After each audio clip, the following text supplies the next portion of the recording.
안녕하세요. 이번에 그 과학 부분과 컴퓨터 IT 부분을 맡게 된 강사 이태진입니다. 자, 전체적으로 이 강좌가 구성이 되는 것을 살펴보면 상식편에 관련해서 여러분들이 꼭 알고 있어야 되는 내용들, 난이도 자체로 보면 그렇게 깊이 있게 들어가진 않습니다. 말 그대로 상식이에요. 그래서 이러한 내용들 과학 부분과 그 다음에 컴퓨터 IT 부분에서 같이 한번 살펴보는데요.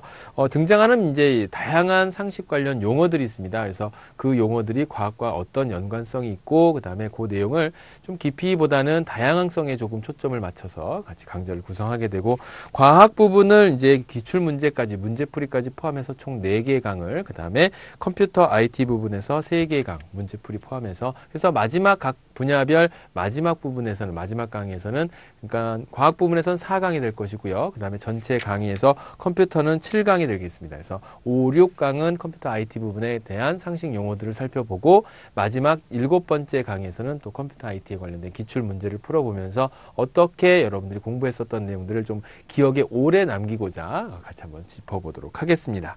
자, 오늘은요, 그래서 그 첫 번째 시간으로 과학과 그 과학 중에서 순수과학 부분으로 들어가게 됩니다. 그 순수과학 부분에서 일반 이론 그 1장서부터 등장하는 용어들에 대해서 같이 한번 살펴보도록 하겠습니다. 우리가 일반적인 상식 차원에서 자주 듣게 되는 용어들이에요. 어떻게 뉴스에서 보다가도 나오게 될 거고요. 심지어 첫 번째 나오는 용어인 나비 효과라고 하는 것은요. 북경에 있는 나비가 날개짓을 한번 하게 되면 그 날개짓이 LA에 있는 어떤 곳에 날씨를 태풍으로 올 수 있다. 거기에서 일어나는 뭐 있어요? 그 허리케인으로 돌아올 수도 있겠더라. 이러한 내용들로 이제 문제를 제기하게 되는데, 거기에 나와 있는 내용 잠깐 읽어보면, 아마존 정글에서 파닥이는 날갯짓이 어디에 가서, 바로 이제 미국 텍사스주에 가서는 태풍으로 돌변할 수 있겠다. 뭐 이제 이런 식으로 어디 부분에서에 있어 일어나는 작은 변화가 나중에는 아주 큰 변화로 일어난다라는 것을 살펴볼 수 있습니다. 그러니까 사실 이런 것은 여러 가지 그 현상들에서도 이제 적용시켜 볼 수 있겠는데, 그 수학에선 평행선이라는 게 있습니다. 그죠? 그래서 평행선을 그어보게 되면 사실 이렇게 해서 영원히 만나지 않는 선 같겠지만, 여기서 약간의 차이가 나면서 이렇게 진행하게 된다면, 지금 여기서는 아주 미비한 차이가 되겠지만 나중에서는 저기 이것을 이제 무한대로 보내보거나 아니면은 좀 더 멀찌감치 떨어져서 보게 되면 그 사이에 격차가 상당히 크게 벌어져 있는 것을 살펴볼 수 있겠습니다. 자, 그러면 이러한 것과 같이 연관시켜서 생각해 본다고 하더라도 나비 효과라고 하는 거, 자, 어디에서 일어난 작은 변화가 그 다음에 또 다른 곳에서 아주 큰 변화의 어떠한 형태로 등장할 수 있더라. 이런 것들이 서로 연관 관계를 맺으면서 큰 변화의 틀을 갖더라. 영화 속에서도 나비 효과라는 영화가 있었죠. 혹시 관심 있게 보셨습니까? 그러니까 지금 있는 변화들이 나중에 큰 변화를 만들어낼 수 있다. 이렇게 여러분들이 간단하게 이해해 보실 수 있고요. 자, 그 다음에 이제 도플러 이펙트라고 하는 도플러 효과가 나오게 되는데, 조금 어렵게 진행하는 이야기가 나와요. 파원과 관측자의 상대적 운동에 따라서 진동수가 달라지는 현상, 이렇게 얘기했는데, 자, 우리가 이제 어떤 것이 운동을 한다고 하면 이것이 파동으로 가는지 아니면 입자로 운동을 하는지, 그러한 것에 대한 이제 효과를 살펴보기도 합니다. 뭐 최근에 나왔었던 뭐 영상들이나 이런 것들을 살펴보면, 또 이제 과학적 이론들과 살펴보면 양자 역학 부분에서도 이 관찰자가 있느냐 없느냐에 따라서 이러한 어떤 파동의 움직임이나 변화들이 달라질 수 있다라는 것도 등장을 하거든요. 뭐 거기까지 이제 깊이 있게 들어가면 너무 이야기가 복잡해지니까 파동하고 파원하고 구분해 봤을 때 여기서도 간단하게 마지막에 등장하는 용어들을 얘기를 보게 되면, 그 어떤 기차가 지나가면서 서로 뿌앙 하고 지나가지 않겠습니까? 이게 지나가게 되면 그 지나가는 순간에 들리게 되는 소리와 이게 멀어지면서 나오는 소리, 즉 관찰자를 어느 한쪽에다 기준에 두고 생각을 해본다면 그 기준점으로부터 소리를 냈었던 그 파원이 멀어짐에 의해서 소리도 점점 작아지는 거, 이러한 도플러 효과가 또 문제 속에서 등장한다, 그 얘기입니다. 뭐 이제 그 도플러 효과에 대해서 이야기가 되고, 이제 다음 페이지로 넘어가면요, 아르키메데스의 원리라고 나옵니다. 이 아르키메데스의 원리라고 하는 거는 초등학생들도 다 아는 얘기죠. 그죠? 이 아르키메데스가 이제 그 왕이 이랬대요. 어느 날 왕이 그 왕관을 만드는 사람이 자꾸 거짓말을 하는 것 같은 거예요. 못 믿겠는 거죠. 그래서 그 왕관이 도대체 정말 그 제대로 된 금으로 만들었는지, 그래서 그 금을 애초에 의도했었던 것만큼 그대로 쓴 건지 그렇지 않은 건지, 이것을 확인할 수 있는 것을 생각해 와라 라고 이제 아르키메데스한테 이야기를 했었죠.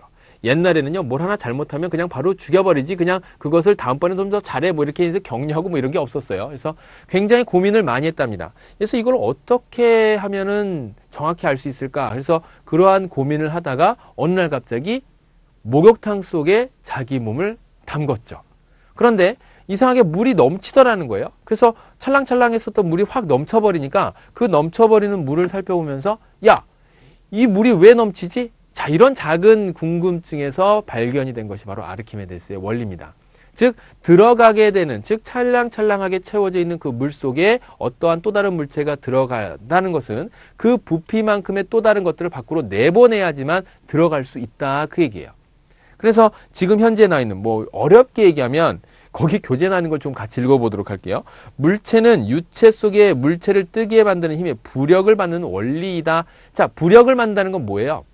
띄우려고 한다는 얘기입니다. 그런데 그걸 띄우려고 하는 원리를 힘으로 쑥 담그게 되면 그 부피만큼을 밖으로 빼내야 되는, 즉 그 자기를 띄워 올리려고 했었던 그 유체들이 밖으로 빠져나가야 된다는 얘기죠. 얼마만큼 빠져나간다고요?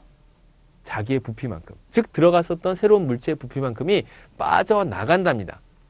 그렇게 해서 빠져나가게 되면 그것을 재었을 때 아, 진짜 부피를 찾을 수 있겠구나. 그래서 전체 그 큰 부피가 얼마만큼 해당하는지를 확실하게 이제 문제 속에서 확인해 볼 수 있었다. 그래서 부피를 측정해서 흘러넘친 물의 양을 가지고 부피를 측정할 수 있다. 이게 이제 아르키메데스. 이걸 보고 이제 아르키메데스 너무 발견한 것이 그냥 기쁜 나머지 홀라당 벗고 유레카! 그리고 외치면서 밖으로 나갔다는 일화가 아주 유명하죠. 자, 그리고 다음에 나오는 이제 에너지 보존의 법칙을 보도록 하겠습니다. 자, 에너지 보존의 법칙이라고 하는 것은 이제 네 번째로 등장하는 용어인데요. 에너지 보존의 법칙은 말 그대로 에너지가 보존이 된다, 그 얘기입니다.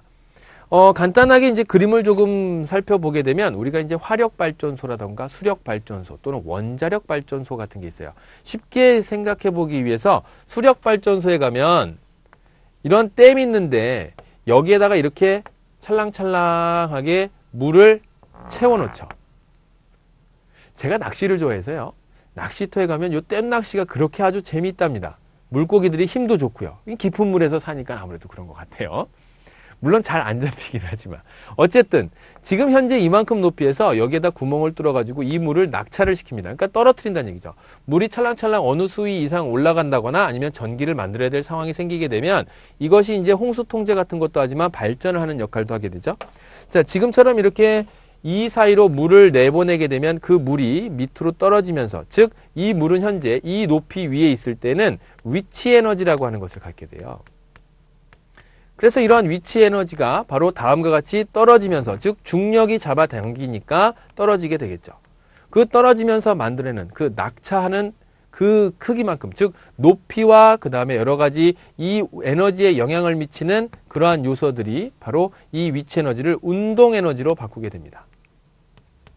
다시 이러한 운동 에너지는 터빈을 돌리면서, 여기에 들어가 있던 터빈을 돌리면서 그 터빈이 전기력을 발생시킬 수 있는 그러한 것을 만들어내면서 바로 전기 에너지로 바뀌게 되죠. 물론 현재 이러한 위치 에너지가 온전히 전기 에너지로 바뀐다면 더 이상 우리는 그런 것을 고민할 필요가 없어요. 어떤 거요?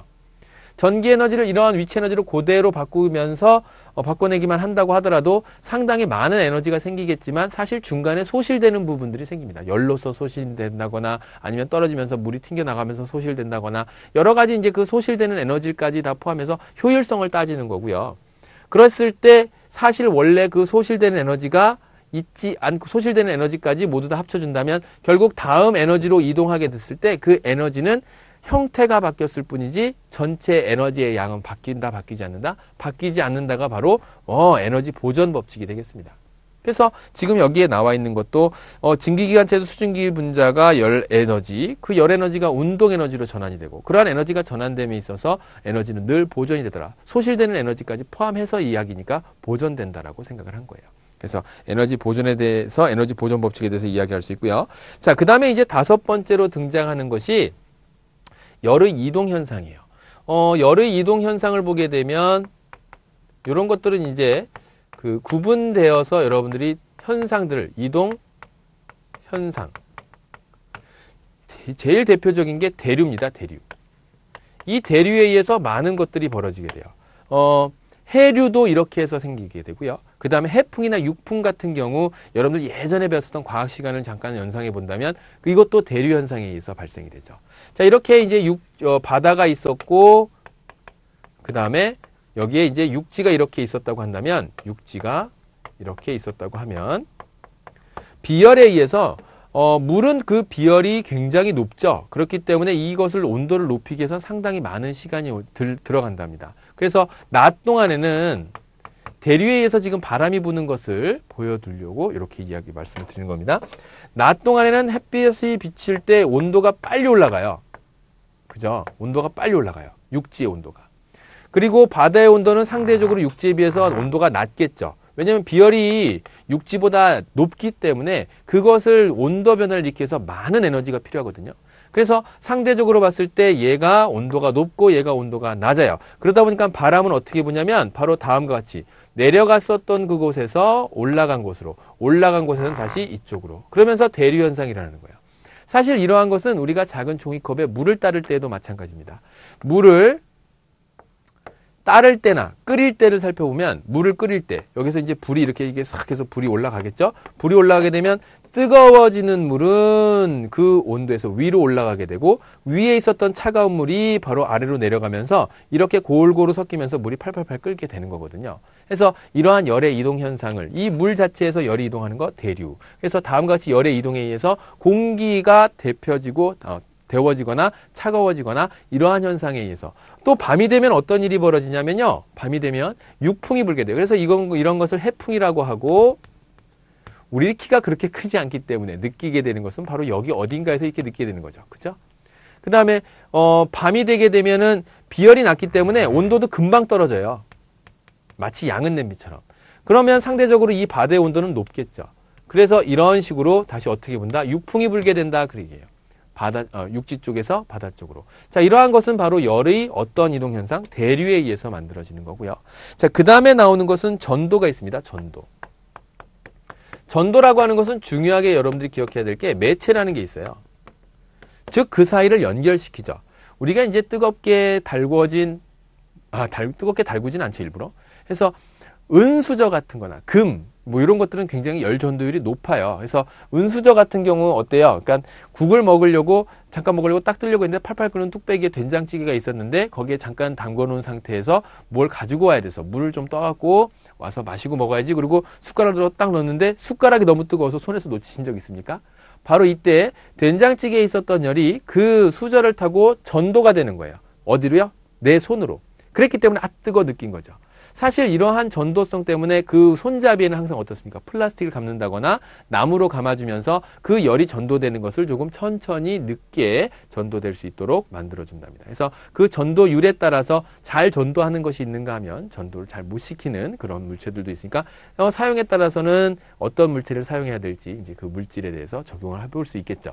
그래서 전도라고 하는 것은 어떤 매개체를 통해서 전도된다. 그러니까 열이 옮겨간다 그 얘기고요. 다음 복사라는 게 있습니다. 복사. 복사라고 하는 것은 그 열이 이동될 때 마치 태양이 우리 지구로 열을 보낼 때처럼 그것을 복사열이라고 하는데 여기 나온 것처럼 열이 중간에 매질 없이 다른 물체로 직접 전달된답니다. 그러니까 굉장히 강한 거죠. 난로 같은 것도 복사열이에요. 그죠? 손이 너무 시려서 난로에다 손을 갖다 대면은 이제 내 손이 매체가 되겠지만 매체 없이 바로 중간 사이에 어떤 것이 전달될 때 태양에서 지구로 열을 전달해 주거나 이런 것들이 바로 뭐가 된다? 복사가 된다라고 하는 열의 이동 현상 3가지에 대해서 같이 한번 살펴보았습니다. 자, 그다음에 이제 물리 시간에 자주 보게 됐었던 그러한 이야기인데 오음의 법칙이라는 게 있어요. 피부병 얘기하는 게 아니라요. 오음의 법칙은요, 전류의 세기는 전기 저항에 반비례, 그 다음에 두 점 사이의 전위치에 비례한다라는 법칙인데, V = IR이라고 하는 이제 유명한 식이 있죠. 전압은 바로 뭐요? 전류와 저항의 곱으로서 나타낸다. 그 얘기입니다. 그래서 지금 여기에서도 V = IR의 그 관계가 성립한다는 얘기고, 사실 그래요. 전류의 세기는 전기 저항이라고 하는 건 어때요? 우리가 아까 전에도 잠깐 얘기했지만 그 전기 난로 같은 경우 보면 이러한 코일이 있습니다. 이러한 코일에 바로 뭘 보내게 되냐면 전류를 흘려요. 그죠? 일정한 전압에 의해서 전류를 흘리게 되면 얘가 못 지나가게 막거든요. 빨리 못 지나가게 막아낸답니다. 그러니까 그러니까는 지금 현재 여기에 열이 매체를 통해서 지나가는 것을 쭉 저항으로 막아주면 거기에서 열을 발생시키게 되고 그 열에 의해서 우리가 따뜻한 필요한 도구들로 사용할 수 있는 거죠. 그래서 이때의 전류라고 하는 것은 어떻게 되고 전류는 전압의 크기에는 비례하지만 저항의 크기에는 반비례한다라는 그러한 내용들을 담고 있는 게 옴의 법칙. 자, 그 다음에 이제 여러 가지 현상들을 지금 얘기하는 순수과학 쪽에서, 뭐, 지구과학, 화학 부분까지는 아직 안 등장하고, 운동법칙, 이제 물리에 관련된 얘기가 등장하는데, 운동 제3법칙이 있어요. 유명한 사람이죠. 그죠? 사과에서 사과 떨어지는 거예요. 사과나무에서 사과 떨어지는 것을 딱 보고 나서, 와! 이게 왜 떨어지지? 결국에 모든 과학의 시작은 왜 그렇지? 라고 하는 생각이었어요. 너무나 그동안 당연한 일이라고 생각해요. 야, 그럼 사과가 떨어지지 사과가 둥둥 뜨겠냐? 이렇게 생각하는 게 아니라 떨어진다면 왜 떨어질까? 그렇게 해서 생각했었던 뉴턴의 법칙. 가장 유명한 뉴턴이 얘기했었던 거 바로 뭐였어요? 갑자기 만류인력의 법칙. 자, 그것이 이제 운동 제3법칙은 아닙니다. 운동의 법칙은 이제 어떠한 물체가 운동할 때 얘기를 하는 것이고, 지금 현재 얘기하는 제1법칙은, 뉴턴의 제1법칙은 관성의 법칙이라는 거예요. 그래서 관성의 법칙이라고 하는 것은 말 그대로 쉽게 설명을 하자면, 멈춰 있는 물체는 계속 멈춰 있으려고 하고요. 움직이는 물체는 계속 움직이려고 한다는 게 바로 관성의 법칙입니다. 너무 당연하죠? 그죠? 자, 이런 거예요. 차, 버스 안에 내가 이렇게 가만히 서 있는데, 버스가 갑자기 붕 하고 여러분들 쪽으로 출발하면 저는 어떻게 될까요? 그죠? 붕 하고 출발하면 저는 뒤로 밀릴 겁니다. 왜 그렇죠? 서 있던 버스 안에 저는 서 있으려고 해요. 즉, 멈춰 있는 물체로 살펴봤을 때 저는 멈춰 있으려고 하고, 버스 혼자 얘기 안 하고 가려고 하니까, 출발하니까 멈춰 있던 게 계속 멈추려고 제 몸이 뒤로 제껴진답니다. 그런데 버스가 말도 없이 갑자기 끼익 하고 쓰면요. 저는 이미 버스랑 같이 달려가고 있었던 물체였거든요. 그런데 버스 혼자서 딱 쓰게 되면 나는 계속 버스가 달리는 것만큼 계속 앞으로 달려가려고 해요. 그래서 안전벨트를 매야 됩니다. 얼마만큼의 속력이냐? 버스가 달려가는 만큼의 속력이에요. 자동차를 타고 쭉 안전운전을 하시면서 가실 테지만 고속도로에서 갑자기 급브레이크를 밟으면 그 뒤에 앉아있던 자녀분이나 아니면은 뒤에 앉아서 내가 보호해야 될 그 사람들이 갑자기 몸이 앞으로 쑥 쏠리는 그 속도는 얼마만큼 내가 달려가는 속력만큼으로 몸이 앞으로 쏠리게 된답니다. 그러니까 막 그냥 창문을 뚫고 나가고 그러지 않습니까? 굉장히 위험하죠. 안전벨트 꼭 매시도록 하고 관성의 법칙을 생각해서 멈춰있는 물체는 계속 멈추려고 하고 운동하는 물체는 계속 운동하려고 한다. 일상생활에서 활용할 때 자주 쓰게 돼요. 뭐요? 옷을 털 때에도 옷을 탁 해서 탁 털지만 탁 터는 마지막 단계는 옷이 멈추려고 할 것이고 그 옷에 붙어있던 먼지는 움직이다가 옷만 멈추니까 묻어있던 먼지가 툭 하고 털려 나가는 거죠. 그죠? 자, 이렇게 해서 일상생활에서 우리는 알게 모르게 관성의 법칙을 사용하고 있었다는 거고.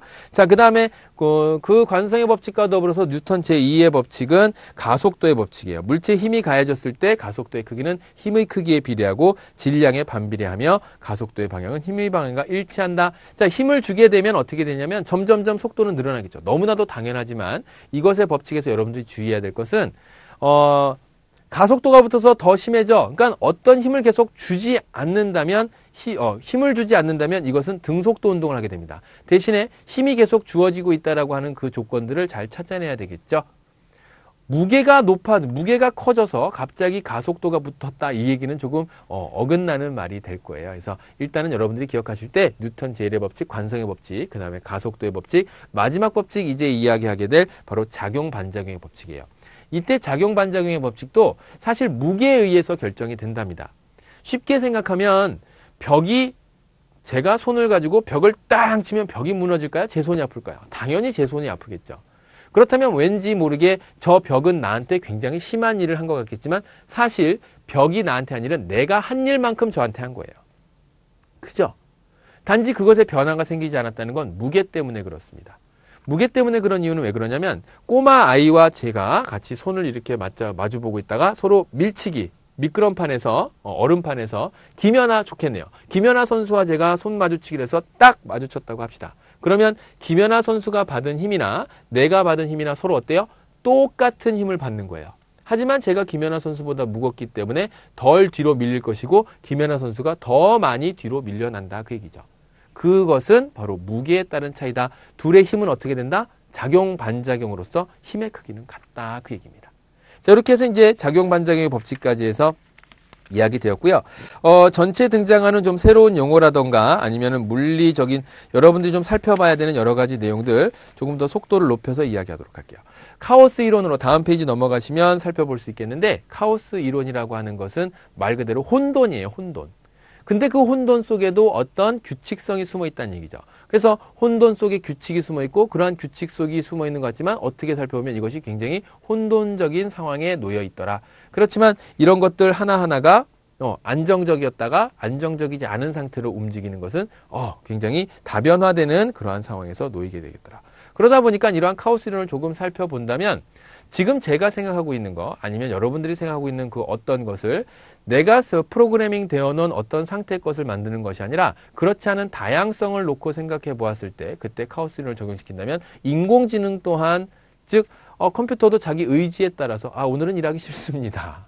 오늘은 부팅하지 말아주세요. 뭐 이런 거. 자, 이렇게 이제 인공지능을 적용시켜 볼 수 있지 않을까. 이런 것들도 이제 카오스 이론의 전체 효과가 되는 것이고. 자, 그 다음에 이제 터널 이펙트라고 하는 터널 효과가 등장을 하는데요. 이 터널 효과는, 그렇죠. 기본에 이제 이야기하게 되면 입자의 운동 에너지보다 큰 위치 에너지를 가진 영역을 터널처럼 통과하는 형상이다. 그랬어요. 잘 보세요. 운동 에너지가 위치 에너지를 극복할 수 있어야 돼요. 우리가 조금 전에 이제 에너지 보존의 법칙을 이야기하면서 이제 어떤 이야기를 했냐면 에너지 보존이라고 하는 건 에너지가 보존이 돼야 된다. 보존이 되고 있다. 그래서 수력 발전소 얘기를 했어요. 다음과 같이 위치 에너지 있었던 것이 운동 에너지로 바뀐다 그랬습니다. 이 떨어져서 가는 에너지 자체가 이제 운동 에너지가 될 텐데 결국 그것을 거꾸로 얘기해 보자면 이 위치 에너지를 극복할 수 있을 만한 운동 에너지가 갖춰져야 얘가 이 위로 올라갈 수 있다는 얘기죠. 맞나요? 그런데 터널 효과라고 하는 것은 뭐냐면 어떤 입자는 그 입자가 가지고 있는 운동 에너지보다 큰 위치 에너지를 가진 영역을 통과할 수 없다. 통과하려면 위치 에너지보다 큰 에너지를 운동 에너지가 갖춰야 돼요. 여러분들이 자동차를 타고 올라가려면 이 언덕을 극복할 수 있는, 즉 이 위치 에너지를 극복할 수 있는 그러한 에너지로 부릉부릉 하면서 올라가야 되는데 그렇지 못하면 올라가지 못하겠죠. 올라가다가 다시 뒤로 미끄러져 내려오게 될 겁니다. 그런데 마치 거기에 터널이 뚫린 것처럼 얘가 이 큰 곳을 극복해서 나가야 되는데 이 사이를 통과해서 갈 수 있더라. 그 얘기죠. 이것이 바로 터널 효과라고 하는 거. 거기에 나와 있는 예를 같이 한번 살펴볼 수 있고요.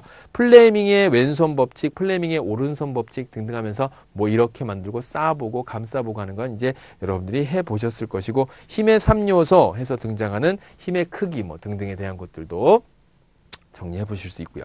자, 물리 영역으로 바로 넘어가겠습니다. 금속 피로라고 해서 나오는데 지금 여기에서 보면 일반적으로 사람도 오랫동안 일을 하게 되면 피로를 느끼게 되죠. 그죠? 자, 그렇게 이제 피로를 느끼는 것처럼 뭐라고 하고 있냐면 반복적인 힘을 받으면 강도가 저하된다. 뭐 지금 상식 차원에서 살펴보면 너무나도 당연한 얘기죠. 우리가 이제 헌다라고 얘기하잖아요. 닳는다, 헌다, 이제 금속의 피로도가 높아진다. 이러한 이야기들을 하고 있는 거니까 그것을 이제 금속의 필요에 의해서 나와 있는 그러한 용어들 다시 한번 정리해 주시면 되겠고 그 다음에 이제 가시광선으로 넘어가서 얘기할게요. 이 가시광선이라고 하는 것은 여러분들 이게 가능할 가짜예요. 볼 시자예요. 보는 게 가능한 광선이라는 얘기거든요.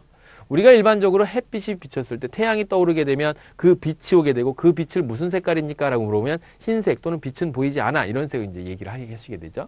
이러한 빛들을 살펴보게 되면 빛은요 스펙트럼에 의해서 분리를 해볼 수 있겠답니다. 쭈루룩.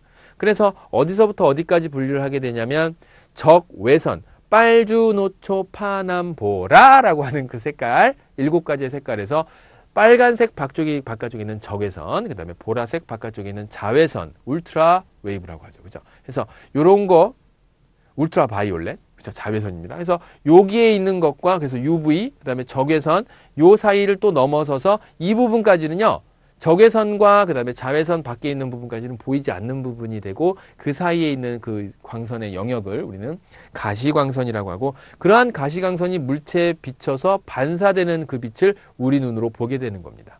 실상은. 그래서 지금 방안을 둘러보게 되면 지금 제가 입고 있는 옷도 파란색, 그 다음에 칠판색, 뭐 이러한 색깔들은 빛이 왔을 때 그 빛이 반사해내는 색깔들을 여러분들 눈으로 보고 계신 겁니다. 알겠죠? 자, 그 다음에 마하라고 하는 용어도 이제 다음으로 넘어가 볼게요.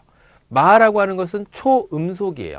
그래서 음속을 음속의 몇 배가 되느냐, 그래서 그것을 마하라고 하는데, 사실 이 마하는요, 보통 시속 1224km 정도다 1시간에 도달할 수 있는 거리래요. 1마하라고 하는 건 1시간에 도달할 수 있는 거리를 가리켜서 1마하라고 하는데, 그 소리의 속도는 굉장히 빨라요. 그죠? 1초에 300 몇 미터, 340m 정도? 그것도 이제 온도에 따라서 약간의 차이가 날 수 있으니까. 그래서 우리가 옛날에 한번 보면요. 비행기가 막 자주 날아다닐 때가 있었어요. 근데 구구구구궁 하면서 울리는 소리가 나는데 뭔가 보면 보이질 않아요. 그죠? 쎄익 하고 소리가 나는데 지금 여기서 소리가 들리는데 그 위를 살펴보면 아무것도 없습니다. 다른 쪽 방향을 살펴보게 되면 비행기가 저기에 날아가고 있는데 소리는 지금 들리고 있죠. 즉 소리가 달려갈 수 있는 그 힘을 넘어서서 달리고 있는 거예요. 누가? 비행기가. 그래서 그러한 것이 일어날 때 이제 그런 소리까지 여러분들이 정리를 해볼 수 있을 것이고. 자, 빛의 현상에 대해서는 거기에 상식 보태기에 아주 친절하게 잘 나와 있습니다. 여러분들 살펴보시면서 확인해 보실 수 있고요. 독일의 그 물리학자 아인슈타인에서 만들어진 상대성 이론. 이 상대성 이론 또한 뭐 특수 상대성 이론과 그다음에 일반 상대성 이론으로 그 상대성 이론에 대해서 이제 여러 가지 이야기했는데, 사실 이 상대론과 양자 물리학, 그 다음에 현재 물리학 사이에서의 그 아직까지 정해지지 않은 그러한 고전 물리학이냐 아니면 현대 물리학이냐, 요런 상태에서 아직까지 정해지지 않은 많은 뭐 왈가왈부하고 있는 그 상태가 있는데, 특수 상대성 이론, 빛의 속도는 변하지 않으며 시간과 공간은 각각 관찰자에 따라서 정의된다는 거. 일반 상대성 이론은 빛의 진로는 강한 중력의 장속에서 굽어진다는 이론으로 특수 상대성을 중력까지 확장한 개념이다라고 하는 여러분들에게 보충 설명이 잘 되어 있으니까 확인해 주시면 되겠습니다. 자, 에너지의 단위, 결국 이것은 여러분들이 알고 있어야 되는 내용이고, 엔트로피라고 하는 것도 한 용어로서 정리가 되어 있습니다. 자, 이제 원심력이라고 하는 거, 우리가 이제 원심력이라고 하는 것은 물체는요, 어떤 것이 그때 돌 때 원심력과 구심력이 발생이 되게 되는데, 중심부로 그 물체가 다시 들어오려고 하는 것을 원심력이라고 하고, 그 다음에 다시 그 물체가 바깥으로 빠져나가려고 하는 것을 원심력이라고 한답니다. 그래서 그러한 구심력과 원심력에 의해서 원운동이 발생한다, 그 얘기예요. 해서 여러분들이 어떠한 그 도구들을 하나를 뭐 돌멩이를 실로 묶어서 그걸 빙글빙글 돌린다고 한다면, 그 빙글빙글 돌릴 때 이쪽으로 구심력이 발생할 것이고, 그 물체에서 바깥쪽으로 원심력이 발생하면서 이것과 이것의 합력인 다음과 같은 방향으로 원심력이, 그래서 원운동이 일어난다, 그 얘기입니다. 그렇죠? 그래서 다음과 같은 구심력과 원심력에 대한 이야기도 해볼 수 있고, 표면장력이라고 하는 것에 그 능숙하게 그 표면장력을 활용하는 녀석이 바로 소금장이죠. 소금장이가 물에 빠지지 않고 있는 것은 물의 표면장력을 잘 활용하기 때문에 그렇습니다. 그래서 계면장력이라고도 하는데, 이때는 액체 속에 있는 분자들이 서로 잡아당기는 힘, 그러한 인력을 바탕으로 해서 표면장력이 발생을 하게 되고, 소금쟁이 같은 그런 곤충을 물에 가라앉지 않게끔 그것을 활용해서 있는 거죠. 그래서 그러다 보니까는 사실 물이라고 한다는 거, 우리가 사실 이렇게 살펴보면 그냥 바닥에 퍼져 있는 것 같겠지만, 가까이서 관찰하게 되면 우리가 잎사귀 같은데 물은 어떻게 둥그런 구 형태에 가까운 형태로 이렇게 동글동글하게 떨어져 있는 것을 확인해 볼 수 있겠습니다. 자, 그런 것이 다 이제 표면장력의 활용에 의해서 나타냈다는 거죠. 자, 이제 화학 영역으로 넘어가서 고분자 화합물 보게 되면 이제 저분자 화합물과 구분해서 생각해 볼 수 있겠는데, 기본 단위가 일정한 형식으로 반복, 굉장히 이제 좀 촘촘하게 만들어져 있는 그러한 고분자 물질을 생각을 해주면 될 거고요. 램이라고 하는 것은 이제 그 단위입니다. 방사선량을 읽게 될 때 그러한 단위라고 할 수 있겠는데, 여기에서는 이제 뭐 깊이 있게 라기보다는 그 단위 정도로, 방사선량의 단위 정도로 여러분들이 기억해 주시면 되겠습니다. 자, 그 다음에 이제 나프타라고 하는 게 나오는데, 이 나프타는요, 우리가 원유를 수입하게 되죠. 그 원유를 수입할 때 그 원유 그대로 이제 우리가 그 자동차에 기름을 넣는다거나, 아니면은 뭐 이제 우리가 그 보일러를 떼기 위해서 그 원유 수입된 걸 그대로 쓰는 게 아니라 이걸 정제 과정을 거칩니다. 이 정제 과정에는 이제 그것을 끓이게 되는데, 그래서 끓여서 증기로 나와 있는 것들 중에서 그 단계별로 사용하게 되는, 즉 뭐 이제 이게 발화점이 좀 차이가 난다던가, 아니면 그 질적으로 좀 차이가 나는, 해서 뭐 이산화탄소를 좀 덜 내뿜는다거나 아니면 유해물질을 좀 덜 내뿜면서 찌꺼기들까지 쭉 해서 정련의 과정을 거쳐서 필요한 것들을 뽑아 쓰게 되죠. 그런 조제돼서 나와 있는 것 중에 나프타는 조제 휘발유 중 하나로 액체 상태이면서 제트기 연료, 도료용 용제, 클리닝 용액 등으로 여러 가지 분야로 이제 사용된다고 여러분들 교재에 잘 나와 있으니까 그것을 진행하기까지 살펴주면 되겠습니다. 자, 동위 원소라고 하는 게 나와 있고요. 원자 번호 같지만 질량수가 달라요. 그래서 같은 동위 원소로 쓰면서 이제 우리가 이 동위 원소는 어디서 쓰게 되냐면 뭘 추적하게 될 때, 그죠? 실험 과정에서 뭔가를 추적하게 될 때 이러한 동위 원소들을 표적자로 붙여놓고 나서 그러한 동위 원소가 발견이 되는지, 배출이 되는지, 아니면 몸속에 남아 있는지 그러한 데서 이제 활용할 수 있다라는 거 보시면 되고, 그 다음에 이제 반감기라는 게 있는데 반감기라고 하는 것은 우리가 얼마 전에 굉장히 이제 위험한 일이 있었죠. 그죠? 일본에서 이제 지진이 크게 일어나고 쓰나미가 오면서 핵발전소가 문제가 생겨서 방사능이 유출이 된 그런 사건이 있었습니다. 그래서 이러한 방사능이 유출이 되게 되면 방사능 자체가 이제 갖게 되는 그러한 그 방사능을 방출시키게 되는 그런 원소들은 상당히 안정적이어서 이것이 줄여져 나가는데 굉장한 시간이 걸리게 되죠. 그래서 방사성 원소의 핵 종류에 따라서 고유한 값을 갖게 되는데 이것이 그 능력을 절반씩 줄여나가는 그 기간을 가리켜서 우리는 반감기다라고 하고, 암석이나 화석의 나이를 추측할 때에도 활용해서 문제를 살펴볼 수 있겠다 그랬습니다. 자, 그 다음에 이제 수소에너지라고 해서 요즘엔 수소에너지가 옛날에는 그 폭탄이나 이런 데서 이제 막 적용이 됐었는데 요즘은 이 수소에너지라고 하면 자동차 같은 데서도 수소 연료, 수소 에너지로 가게 되는, 이걸 이제 어떻게 하면 좀 더 안정적으로 활용할 수 있을까라는 게 이제 그 관건이 될 거예요. 그래서 갑자기 이게 수소 폭탄처럼 위력을 발휘하면 안 되니까 요것을 수소 에너지로 자동차를 움직일 수 있게끔 하는 적당한 에너지로 조절해서 만드는 그런 장치들 해서 이런 것들도 이제 수소를 연소시켜서 얻는 에너지가 바로 수소 에너지라는 거. 원자는 여러분들이 뭐 아주 쉽게 알 수 있겠죠. 그죠? 아톰이라고 하는 거. 머리 삐쭉삐쭉한 요거 아톰 아니고요. 네. 그 아톰이라고 하는 요 원자는요.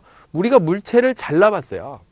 물체를 잘라보니까는 분자로 잘리고요. 그 분자들을 또 하나씩 띄워보니까 원소로 나뉘고요. 그 원소 안에는 원자가 있고 그 원자는 핵과 전자로서 원자의 핵과 그 다음에 그 전자가 원자의 핵을 둘러싸면서 빙글빙글 돌고 있더라 그 얘기죠. 자, 그런데 이제 이러한 원자 전자뿐만 아니라 원자 자체를 또 잘게 쪼개봤고요. 그죠?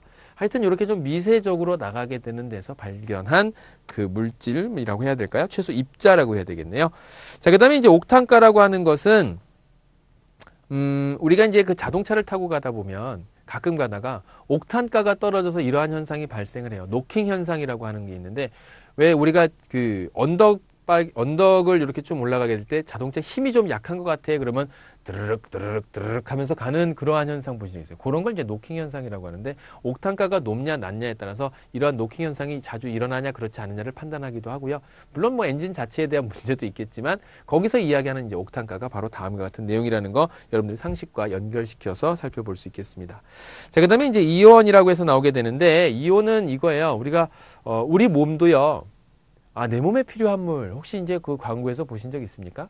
그러면서 스포츠 음료, 그래서 막 이렇게 보면 거기 스포츠 음료 뒤편에 보면 뭐 Na 플러스, Na 마이너스 막 이렇게 나와 있잖아요. 그냥 나트륨 플러스 마이너스 뭐 이러한 이온들, 우리 몸을 구성하게 되는 그러한 전해질. 사실 우리가 신경 자극을 전달받는 것도 어떠한 자극이 바로 전기 자극으로 바뀌면서 그것이 이동되는 것이거든요. 그러한 이러한 이동 경로를 살펴보았을 때, 전기 자극을 일으키는 것을 제대로 발현시키기 위해서는 몸이 그냥 도체가 아닌 부도체로 만들어져서는 안 되겠죠. 그죠? 그래서 이러한 부도체가 아니라 도체이긴 도체인데 아주 가벼운, 아주 작은 전기 자극이 일어나고 있어요. 늘 몸속에서는요. 그렇게 해서 그러한 작은 전기 자극이 일어나기 위해서는 그것을 잘 전달이 돼야 되는데, 결국 몸속에 또한 전해질이 알맞게, 그 농도에 알맞게 분포가 돼 있죠. 그러다 보니까는 이제 그때 먹게 되는 음료 안에 내 몸에 필요한 물, 그러면서 알맞은 전해질들이 이렇게 딱 들어가 있다는 것을 확인해 볼 수 있겠습니다. 이제 그러한 형태의 것들을 이제 어떠한 원자가 전자를 하나 잃거나 또는 얻거나 그런 형태에 의해서 만들어져 있는 그러한 것을 우린 이온이라고 한다라고 했죠. 자, 촉매라고 하는 것은요, 어떠한 반응들이 조금 더 쉽게 일어나게 하기 위해서 도와주는 것들이에요. 그래서 그러한 촉매들 있다라는 거. 활성화 에너지. 이게 이제 활성화 에너지라고 하는 게 그렇군요. 또다시 한번 그 반응을 볼 텐데 여기에서 다음과 같은 반응이 이렇게 일어나는 게 자연스럽게 일어나는 반응입니다. 반응이에요. 그런데 이러한 반응이 일어날 때 다음과 같이 꼭 거쳐야 되는 게 있어요. 활성화 에너지라는 게 있습니다. 좀 적당한 예가 될지는 모르겠지만 여러분들이 화장실에 가서 이를 보실 때 변비가 있으신 분들은 조금 더 쉽게 이해하실 수 있겠지만 이를 보시려면 하고 힘을 줘야 되는 그 첫 번째 시가 있어요. 근데 그 힘을 주는 그 시기만 지나고 나면 그 다음서부터는 줄줄줄 알아서 일이 해결이 되죠. 그죠? 쭉. 그래서 요것을 극복하게 되는 요 시기를 이제 활성화 에너지가 필요하다라고 하는데요. 그 활성화 에너지, 그러니까 마중물 같은 경우 우리가 펌프질, 여러분들 혹시 마중물 같은 걸 아실까 모르겠는데 지하수를 퍼서 옛날에 쓰던 시절에는요, 거기에서 이렇게 생긴 수도관에다 마중물을 집어넣습니다. 그래서 그 마중물이 나머지 물들도 끌어올릴 수 있게끔 압력을 맞춰주는 거거든요. 그래서 지금 이러한 활성화 에너지를 좀 더 낮춰서 일이 진행이 되게끔 만들어주는 게, 반응이 되게끔 만들어주는 게 촉매다라는 겁니다. 그래서 촉매에 대해서 이제 말씀을 드렸고. 초밀입자 플라즈마 쭉 한번 읽어보시도록 하고요. 자, 오늘은 LPG, LNG, pH까지 쭉 정리를 하는데 LPG, LNG에서 이제 우리가 액화가스에 대한 구분을 해놓은 거예요. LPG는 일반적으로 우리가 프로판가스라고 하는 건데 부탄가스나 프로판가스 등은 어떻게 돼요? 그러니까 공기보다 무거우니까 밑에 바닥에 깔리게 될 것이고 LNG라고 하는 천연가스 같은 경우에는 공기보다 가벼우니까 위로 뜬다라는 특징이 있었고 도시가스로 들어오는 것은 LNG 가스가 들어오는 거고요. 여러분들이 회색 통에 그 큰 통 있잖아요. 그것은 이제 LPG 가스라 그래서 네 바로 요것은 이제 액화 석유가스. 그래서 요걸 가지고 와서 석유를 통해서 찾아낸 그 가스를 가지고 이야기한답니다. 뭐 각각의 장단점과 살펴보실 수 있을 것이고 마지막으로 이제 pH는요 산성을 나타낸답니다. 그러니까 7을 기준으로 해서 pH 7이면 중성이고요. 그 7보다 낮아질수록 산성에 가까워지는 거고 높아질수록 알칼리성에 가까워진다. 이렇게 해서 그 pH에 따라서 얼마만큼 산성이냐 염기성이냐 그래서 요것은 수소이온 농도를 찾아주는 거예요. 그 수소이온 앞서서도 이온에 대해서 얘기했죠. 수소라고 하는 원자가 전자 하나를 잃어버리면서 바로 H+라고 하는 수소이온을 나타내게 되고 이러한 수소이온이 많아지면 많아질수록 pH는 적어지는 거고요. OH이온 즉 이 OH이온이라고 하는 건 이제 산소하고 수소가 붙어 있는 이온이거든요. 이러한 이온이 늘어날수록 또 이제 알칼리성이 높아진다 그 얘기입니다. 그래서 H이온, 수소이온 농도에 따라서 이것이 많으면 pH가 적어지는 것이고 높으냐 그러면 pH가 높아지는 것이고 중성은 pH가 7인 것에 맞춰서 정리를 해놓도록 합니다. 자, 다음 시간은요 4장서부터 같이 들어가는데 간의 기능서부터 같이 살펴보도록 하겠습니다. 자, 오늘 긴 시간 수고 많으셨습니다.